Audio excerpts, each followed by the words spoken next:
Muito bem. Esse tempo de recesso serviu, dentre outras coisas, para tentar entender qual seria uma boa temática para a gente trabalhar juntos nesses nossos encontros. E ficou cada vez mais forte no meu coração a ideia de compartilhar a vida de José. José foi uma personagem bíblica extraordinária, maravilhosa, de uma força de caráter, de uma importância histórica, e a sua biografia tem muitas lições para nos ensinar. E eu queria aproveitar então esse espaço, esse nosso tempo juntos, para relembrar a vida desse homem de Deus e utilizar alguns dos episódios da sua vida para a gente aprender lições que possam nos ajudar na nossa vida hoje. E aí o texto que eu queria ler com você deve ter recebido na entrada, Gênesis capítulo 37, do primeiro verso ao verso 4, para a gente falar introdutoriamente desse homem tão maravilhoso que foi José. O texto de hoje diz assim: Jacó habitou na terra das peregrinações de seu pai, a terra de Canaã. Estas são as gerações de Jacó. Sendo José de 17 anos, apacentava as ovelhas com seus irmãos. Sendo ainda jovem, andava com os filhos de Bila e com os filhos de Zilpa, mulheres de seu pai, e José trazia más notícias deles a seu pai. Israel amava José mais do que a todos os seus filhos, porque era filho da sua velhice, e fez-lhe uma túnica de várias cores.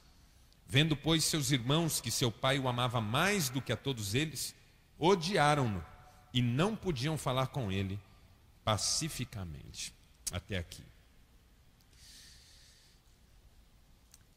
Antes de nós falarmos qualquer outra coisa, é preciso resgatar um pouco do contexto em que José veio a este mundo. Quem já leu o livro de Gênesis já deve ter percebido que do capítulo 1 ao capítulo 11, o tratamento de Deus com a humanidade é universal, generalizado. Capítulo 11 é o episódio da Torre de Babel, em que a humanidade protagoniza o que veio a se tornar a metáfora de toda a proposta religiosa, que consiste basicamente em tentativas do homem, com seus próprios esforços, recursos e meios, de chegar até Deus. A Torre de Babel basicamente é isso: o esforço humano no sentido de chegar até Deus. Os construtores de Babel diziam: vamos fazer uma torre tão alta que nos leve até o céu. O Senhor então faz uma confusão no meio daquele povo, eles se dispersam e a história começa a ganhar outra conotação a partir do capítulo 12 de Gênesis, quando Deus decide não mais atuar universalmente, genericamente, mas a partir de uma família que viria a se tornar um povo através do qual ele abençoaria todos os outros povos. E é aí que entra em cena a figura de Abraão. Abraão foi a pessoa que Deus chamou para, através dela, formar uma grande nação que serviria de modelo para as demais nações do mundo. Acontece que Abraão era exatamente a única pessoa, talvez, na história da humanidade naquela época, que não tinha absolutamente nada para contribuir com Deus. Porque se Deus queria fazer uma nação, Abraão não era a melhor pessoa do mundo. Ele não tinha filhos. Sua esposa era estéril. E ele já estava com 75 anos de idade. Não sei aqui se alguém é filho de uma família cujos pais têm mais do que 10 filhos. Tem alguém aqui? Que tem 10 irmãos? Quem tem 10 irmãos ou mais? Oh, é gente toda a vida, hein? Achei que um só ia levantar a mão. Se Deus tivesse escolhido seu pai e a sua mãe, metade do caminho estava andado para formar uma nação. Mas Abraão não tinha filhos, sua esposa era estéril, ele tinha 75 anos. Mas na ótica de Deus é assim que funciona. A melhor pessoa para ajudar num projeto divino é aquela que não tem nada para oferecer. Porque aí a glória toda é de Deus, a honra toda é de Deus. E como diz o apóstolo Paulo, Deus escolhe as coisas fracas desse mundo para confundir as fortes, as loucas para confundir as sábias, e as que nada são, para reduzir a nada aqueles que pensam que são alguma coisa. E aí foi Abraão acreditar na promessa que Deus tinha feito de que ele teria um filho e seria pai de uma nação. Passam-se 25 anos, quando Abraão está com 100, vem Isaque, que é o filho da promessa. Isaque cresce, casa e tem 2 filhos, Esaú e Jacó, que são gêmeos. Só que Esaú nasce primeiro, é tirado primeiro, e Jacó vem na sequência, o texto bíblico diz, agarrado ao pé do irmão, como que querendo ter saído primeiro, mas não conseguiu.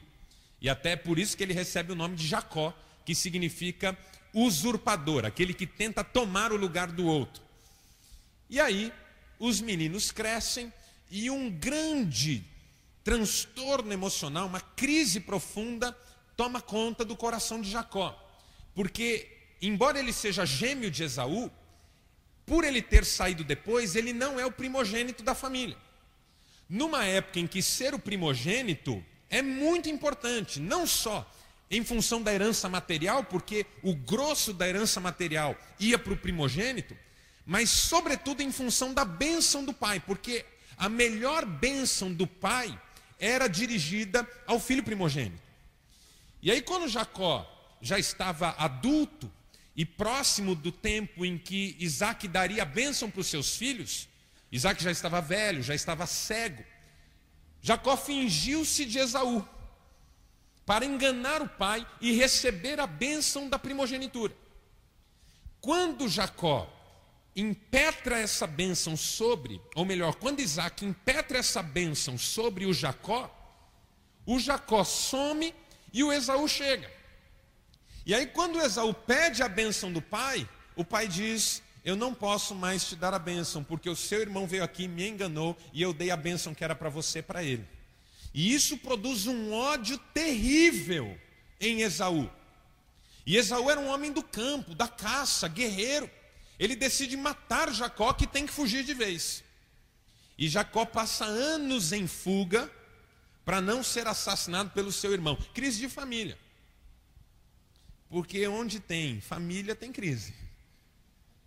Onde tem irmãos tem problemas. Esses tempos atrás eu estava em Marília com meus pais. E os meus irmãos estavam juntos. Eu tenho 2 irmãos, mais novos do que eu sou o mais velho. Eu sou o primogênito. E aí nós estávamos com as nossas esposas, filhos e tudo mais. E numa hora bem apropriada eu me dirigi ao meu pai e disse assim, pai, no alto dos seus 60 e tantos anos, sabedoria de vida que você acumulou e tantas coisas que você já passou e tudo que você aprendeu, né, nessa história sua, se você pudesse voltar no tempo, você não ficaria com um filho só? Meus irmãos já olharam com... Meu pai, muito interessante, bem-humorado, ele pôs a mão assim.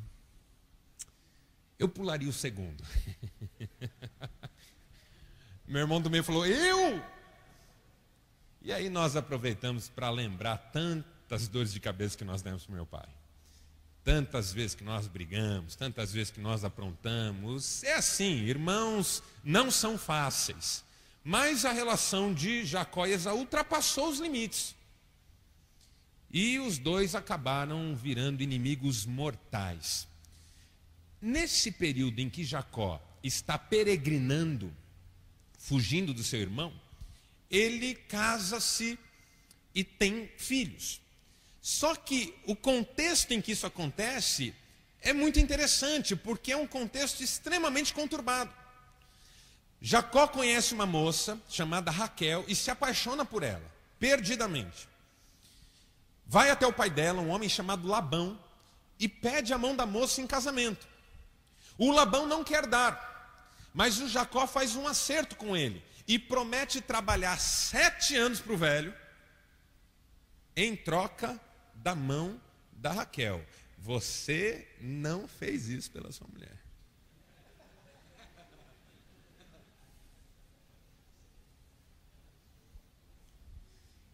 Se eu falar para ela que o Jacó fez isso, ela terá uma raiva de você que você não acredita. Eu também não fiz. 7 anos esse homem trabalhou para ter a mão dessa mulher.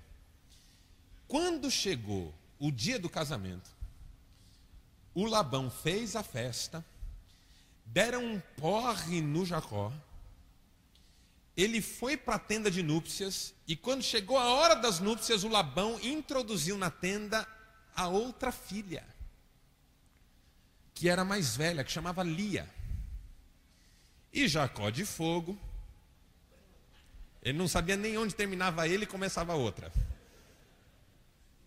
Teve relações com ela, e só quando amanheceu de ressaca que percebeu que não era Raquel. E aí ele ficou uma arara e foi conversar com Labão. Que história é essa? O que aconteceu? O Labão olhou para ele e disse assim: não é da nossa cultura entregar a filha mais nova antes da mais velha? Se quiser casar com a minha mais nova, vai ter que trabalhar mais 7. E sabe o que é pior? Para sua esposa ter mais raiva de você ainda, o Jacó topa. Trabalhou 14 anos por aquela mulher, de tanto que a amava.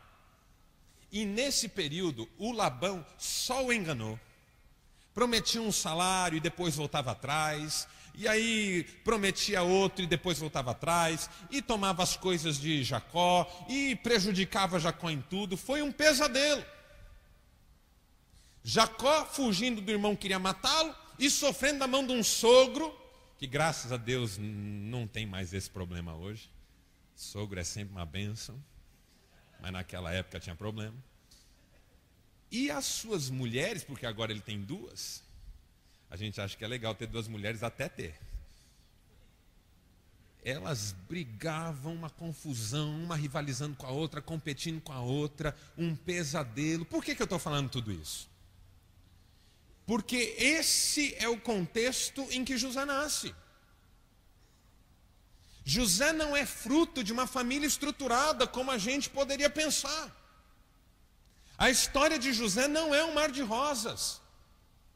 Ele não teve um pai, uma mãe ajustados e uma família toda especial que deu a ele as condições para ele ser o homem que foi. Pelo contrário, José era neto de um bandido. Tinha um tio que queria matar o pai dele, uma tia que rivalizava com a mãe dele, uma mãe desequilibrada emocionalmente, um pai que fazia papel de avô dele, porque o texto diz que ele era filho da velhice de Jacó, e o Jacó não fazia questão nenhuma de esconder que gostava mais dele que dos outros. E aí os seus irmãos, como se já não bastasse, passam a odiá-lo. Esse é o contexto de José. Esse é o ambiente em que ele nasce, passa a primeira infância, passa todo o resto da infância, passa a pré-adolescência e a adolescência. Vendo ódio, vendo rancor, vendo diferença, não tendo limites. Seu pai fazendo diferença. Ainda esses tempos atrás, de novo numa dessas reuniões familiares, minha família é muito engraçada. Meus irmãos são figuras muito interessantes. E aí nós estávamos jantando, lembrando de coisas da infância. Minha mãe, que não tem juízo nenhum, olhou para nós 3 e falou assim: hoje que vocês são adultos e já superaram tudo, e se não superaram já deviam ter superado, você, Marcelo, você, Renê, que é o mais novo, vocês não acham que seu pai sempre gostou do irmão do meio de vocês, não? Mãe é uma benção. Eu falei: mãe, pior que é verdade. O mais novo, eu sempre soube. O meu pai: imagina, eu nunca fiz isso. Para de mentir, homem. A gente sempre acha que um dos filhos é o preferido, não acha? E isso traz um transtorno para o nosso coração. Porque depois que a gente é adulto, está tudo certo, mas na infância e na adolescência é terrível. Você sentir que um pai, uma mãe gostam mais de um outro filho. Pensem no que era para os irmãos de José. E José era pequeno, os irmãos já eram mais velhos, alguns já eram quase adultos. Quantas vezes não machucaram José, quantas vezes não. O texto diz que já não conversavam com ele pacificamente, era na base do safanão, da gritaria, da confusão. Olha o ambiente onde esse menino cresceu. Ódio por todos os lados. Se tem uma palavra que caracteriza todo o ambiente familiar de José, é essa: ódio. Mas a vida de José nos ensina algumas coisas. Primeiro, o passado não é desculpa. Essa é a primeira lição. O passado não é desculpa. José tinha tudo para ser um desajustado. Tinha tudo para ser um garoto problema. Tinha tudo para escrever uma história horrorosa. Mas não é isso que nós recebemos dele hoje. José tinha tudo para acabar com a sua vida, mas não é isso que nós sabemos sobre ele hoje. O que nós sabemos sobre José é que o seu passado não se transformou em desculpa para a sua inércia, para a falta de coragem de enfrentar os desafios, para a falta de vontade de fazer a vida valer. Pelo contrário, José era um homem cheio de ânimo. Tinha sonhos. José tinha muitos sonhos de um futuro esplendoroso.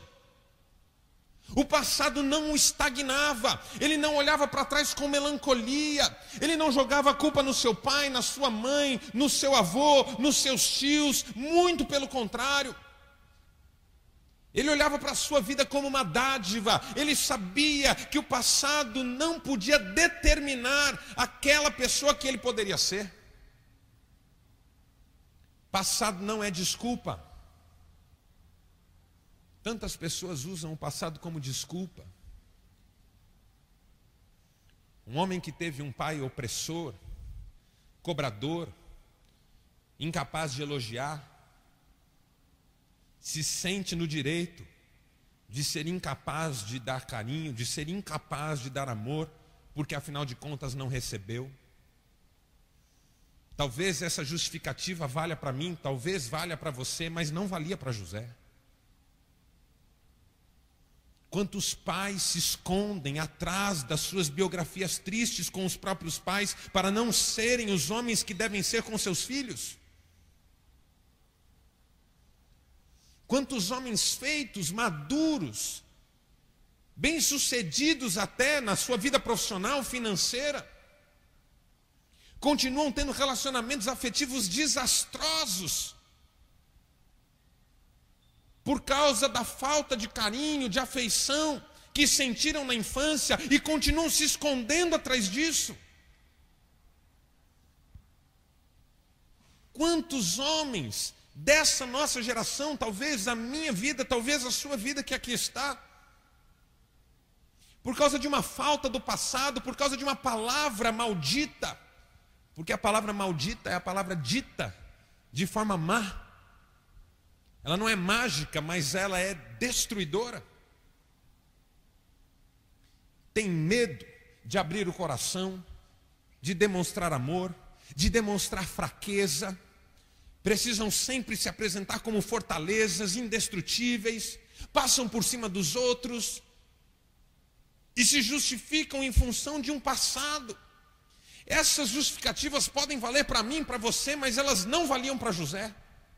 José não aceitava que o seu passado fosse uma desculpa, não jogava culpa nos seus parentes, não alimentava ódio dos seus irmãos.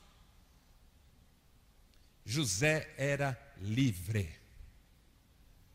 Essa será a grande lição que nós vamos aprender com toda a vida de José. José era livre, porque o seu passado não o aprisionava, ele não carregava o seu passado sobre os ombros. Ele não andava encurvado, levando essa carga, esse fardo de experiências traumatizantes, de experiências ruins, de crises de família. Não, José era um homem cabeça erguida, apesar dos problemas. Passado não é desculpa e passado não é impedimento.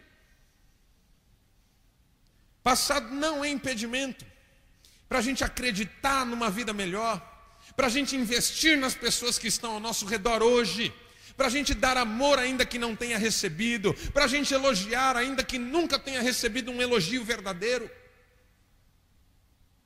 Tenho certeza que há homens aqui que nunca ouviram um elogio verdadeiro de um pai ou de uma mãe. Tenho certeza. Que se faziam coisas boas, estavam dentro do campo da obrigação. E se faziam coisas erradas, eram severamente punidos. Tenho certeza que há homens aqui assim. Mas o passado não é impedimento para a gente mudar as coisas, para a gente fazer diferença, para a gente ser novo. Segundo, o passado não é desculpa nem impedimento, e o presente não é lugar de desânimo nem de questionamento. Se tem uma lição que nós vamos aprender com José, é que nada que acontece com ele serve para ele desanimar. José era um homem extremamente motivado e conseguia enxergar em cada situação uma oportunidade de fazer o melhor.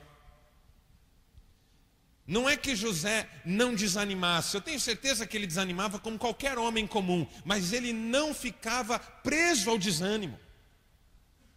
Rapidamente se levantava, sacudia a poeira, seguia em frente. Uma das marcas da vida de José é que ele sempre segue em frente. Porque se há uma verdade sobre o deserto, é que todo deserto tem fronteira. E o único jeito de você encontrar os limites do deserto é caminhando. O que faz com que nós fiquemos restritos ao deserto é sentarmos e chorarmos. E não que não possamos chorar, claro que nós podemos chorar. A Bíblia diz, bem-aventurados os que choram. Foi Jesus quem disse isso. Mas a Bíblia também diz, o choro pode durar uma noite inteira, mas a alegria vem de manhã. Porque depois do choro vem a certeza de que a vida continua. E de que sempre é possível encontrar uma saída. Esses dias eu publiquei no Twitter uma frase que foi várias vezes reproduzida por outras pessoas. E ela dizia o seguinte: está no fundo do poço? Procure a porta. Talvez não seja um poço, talvez seja um túnel, para você chegar onde você nunca imaginou pudesse chegar. E o único caminho era aquele. Porque essa é uma verdade que nós vamos aprender sobre a vida de José. José chega onde chegou exatamente pelo caminho que fez, e não haveria outro. Não haveria outra forma de José ser quem ele foi, se não fosse passando por tudo que ele passou. Siga em frente, anime-se. Meu amigo, o ano está só começando. Enche o peito de ar, acredite, as coisas vão melhorar. Não desista. Não desista. Não desista de si mesmo. Não desista dos seus. Não desista de sonhar. Eu escrevi um texto recentemente em que eu dizia o seguinte: cuidado com a frase, nunca desista dos seus sonhos. Porque de alguns sonhos, às vezes é importante que a gente desista. Porque eles não são bons. Na verdade, são fantasias que a gente confunde com sonhos. Elas têm a ver com autoestima e não com realizações. Mas uma boa frase diria: nunca desista de sonhar. Porque se um sonho não se realiza, graças a Deus, melhor assim. Mas isso não vai me impedir de ter novos sonhos, porque nunca é tarde, nunca é tarde. Talvez você já tenha dito para si mesmo que agora é tarde, mas deixa eu dizer para você com toda a convicção que nunca é tarde, nunca é tarde. Só mortos nós ficamos incapazes de mudar as coisas. Nunca é tarde. E quando a gente crê, nem a morte é a última palavra. Porque Lázaro estava morto 4 dias e Jesus o chamou de volta. Nunca é tarde. E não questione. Porque se tem uma coisa que você vai ver na vida de José, é que ele não questiona. Ele não fica atolado em perguntas que não servem para nada. Tem uma hora na vida que a gente precisa aprender que algumas perguntas não servem para rigorosamente nada. Por exemplo, sabe quando a gente se pergunta assim, por que isso agora? Não sei se você já perguntou isso para si mesmo, ou para quem quer que seja. Por que isso agora? Pergunta que não serve para nada, você não vai nem entender o porquê, nem o agora. Ah, mas por que tudo acontece só comigo? A gente vai fazendo perguntas no processo que não são construtivas, que não são produtivas e, pelo contrário, nos trazem uma sensação de vítimas, de prejuízo, de abandono, de gente para quem dá tudo errado. Se tem uma mentira que às vezes é soprada no nosso ouvido, é que para nós tudo dá errado. Uma vez, esses dias atrás, uma pessoa chegou para mim e falou, pastor, para mim tudo dá errado. Eu disse, não é verdade. Se fosse verdade, você não estava aqui dizendo isso para mim, porque você já estaria morto. Se você é capaz de dizer, para mim tudo dá errado, é mentira. Porque só um morto poderia dizer isso. Mas ele não poderia dizer isso. É claro que a gente pode ser crítico. É claro que a gente deve tentar encontrar as razões dos nossos problemas. Mas a gente deve fazer perguntas importantes e não perguntas para as quais não há respostas, porque elas nos travam no caminho. José não perdia tempo com perguntas sem sentido.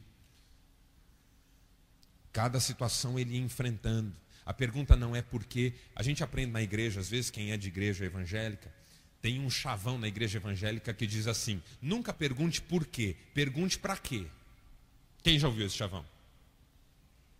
Eu já ouvi milhões de vezes. Nunca pergunte por quê, pergunte para quê. Eu costumo dizer o seguinte, não pergunte por quê e nem para quê, pergunte como. Está passando por uma luta. Adianta perguntar o porquê? Adianta perguntar o para quê? Aí você pergunta, Senhor, para quê? Ele diz assim, para você melhorar, meu filho, para você crescer, para você ser uma pessoa melhor. Você diz, mas Deus não tinha outro jeito, não. Tem que ser assim. O Senhor é todo poderoso, é Deus, podia fazer qualquer coisa, tem que fazer desse jeito. Não podia fazer isso com meu irmão.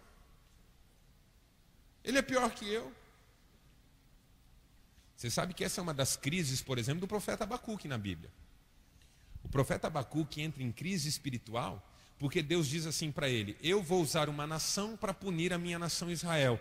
E aí quando Deus diz o nome da nação, Abacuque diz, mas eles são piores que nós. Que era a Babilônia. Ô Senhor, que lógica é essa? Usar uma nação infinitamente pior que outra para disciplinar essa outra.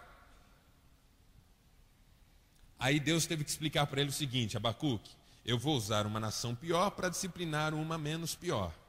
Mas você não sabe o que eu vou fazer com essa pior. Só que adianta. Então a pergunta que você tem que fazer e que eu tenho que fazer e não é fácil, é como eu devo enfrentar esse momento da minha vida? Como? Eu não sei por que eu estou nessa, eu não sei para que tudo isso, mas eu sei uma coisa, há um jeito de eu vencer esse negócio. Há um jeito de eu superar essa situação. Presente não é lugar para desânimo, nem para questionamento, mas para a gente seguir em frente e continuar construindo aquilo que a gente sabe que é importante construir. E terceiro, eu vou terminar. Só para a gente introduzir a vida de José, que é uma coisa extraordinária. Que bom será se você puder participar conosco aqui, toda quarta-feira, estudando a vida desse homem. Hoje eu estou só introduzindo a história dele para você. Porque a terceira lição que a gente aprende com José é que José acreditava profundamente num futuro maravilhoso. O passado não era desculpa nem impedimento.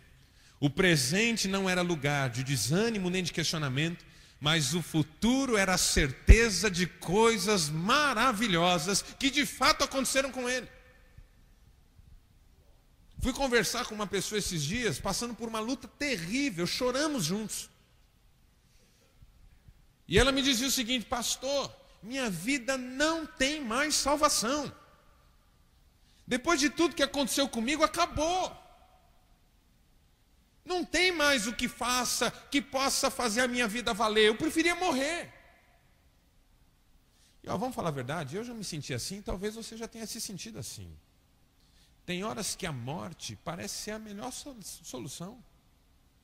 Quem já teve depressão aqui sabe disso. Uma sensação de esgotamento, de que acabou, não tem mais nada, não sobra nada. O Kierkegaard diz que o supremo desespero é quando a morte parece uma solução para a vida e nem sequer morrer a gente consegue. Veja só, o supremo desespero, isso está no livro O Desespero Humano, do Søren Kierkegaard. Ele diz, o supremo desespero é quando a morte parece ser a melhor solução para a vida e nem morrer a gente consegue. Porque às vezes a gente se sente tão fracassado que nem pular de uma janela a gente dá conta. No fundo é o Senhor que nos está cuidando ali. Porque essa não é a solução. José é o melhor exemplo para nós de que tudo pode mudar. E na conversa com essa pessoa eu disse para ela, você já leu a vida de José? Ela disse, há muitos anos. Eu falei, pois leia de novo. Você vai descobrir alguém que chegou num fundo de poço muito pior do que o seu, mas que tateou nas paredes do poço e descobriu que era uma porta, um túnel, uma passagem para uma vida que ele jamais imaginou. E só nos seus sonhos mais abstratos e loucos é que aquilo foi um dia sugerido. José tornou-se o segundo homem no maior país, na maior potência nacional da sua época, que era o Egito. E nós vamos descobrir como que isso aconteceu na vida dele. Nenhuma vida, por mais baixo que tenha chegado na história, tornou-se descartável, desprezível ou desnecessária ou impossível de ser transformada. Nenhuma. O futuro é maravilhoso. E quando a gente crê em Deus, isso fica ainda mais forte no nosso coração. Eu vou terminar com uma frase do Jürgen Moltmann, que é um teólogo alemão. E eu sempre falo teólogo alemão para não falar pastor alemão, porque pastor alemão fica engraçado.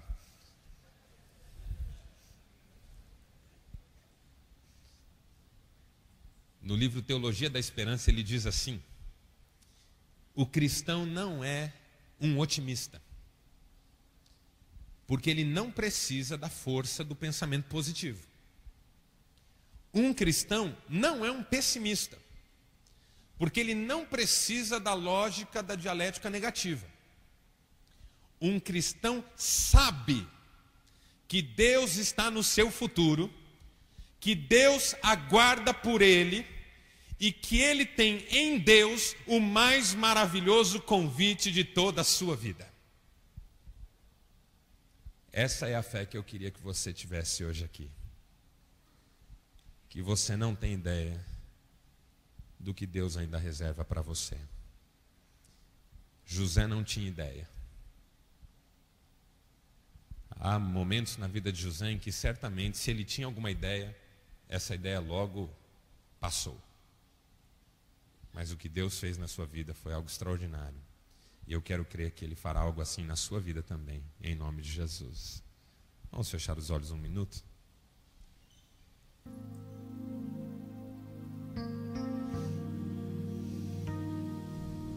Obrigado, Pai, por essa vida tão extraordinária que é a vida de José. E pelo privilégio de hoje, milhares de anos depois, nós retomarmos a sua biografia para aprendermos as suas lições. Dá-nos descobrir na nossa própria biografia que passado não é desculpa nem impedimento, que presente não é lugar de desânimo nem de questionamentos inúteis, e que o futuro é maravilhoso, seja nessa vida, seja no porvir. Dá-nos fé nesse ano que ainda está apenas começando. Certeza de que tudo será diferente e de que com o Senhor nós vamos chegar muito mais longe do que um dia imaginaríamos. Abençoa cada homem que aqui está, sua casa, sua família, seus negócios, sua saúde. Se há algum homem aqui com problema de saúde, nós oramos, Pai, para que a tua mão de cura seja sobre ele. Que todos nós saímos daqui mais leves hoje. Que o retorno dessa reunião seja como a descoberta de um oásis em meio ao nosso deserto diário. Porque cada momento com a tua palavra é um oásis na nossa luta diária. E nós queremos desfrutar desse oásis com alegria e fé. Em nome do Senhor Jesus. Em nome de quem oramos sempre. Amém.